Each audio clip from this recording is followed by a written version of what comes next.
Okay, Christine, we created this table here, and I like the way it looks, but now I'm looking at the list below, which is not in the table.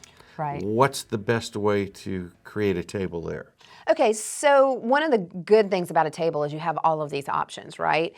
In a list, you do have some options, but it's not as robust as a table. And so if you inherit something or you've already created a list, one really good feature that you can use is converting text to a table. So let's take a look at that. The first thing that we want to do is we want to select everything that we want to convert. So we'll select this entire table, including the headers. You want to make sure you grab those too, all right?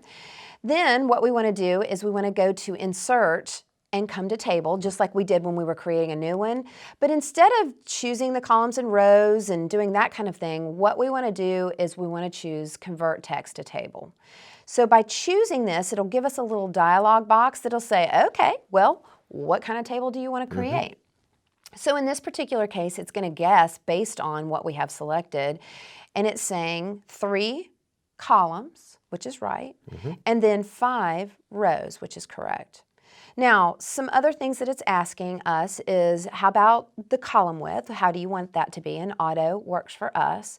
And where is it going to separate at? So if you'll remember, when we created this, we separated by tabs. You can separate by commas, you can separate by paragraphs, or you even have this other where you can separate by spaces or dashes or whatever.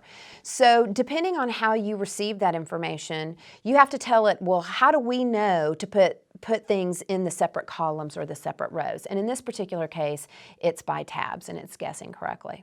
So we'll leave that at the same. Choose OK. Oh, wow, look at that. And bada boom, bada bang, we have a table. Isn't that cool? And now we know by using our Table Tools Contextual tab, and then on the Design tab, we have some different options as far as styles. I can come in here and choose a particular style. Let me see if I can find one. And apply that, and now we're in business. We have all of that data in a table. Very nice.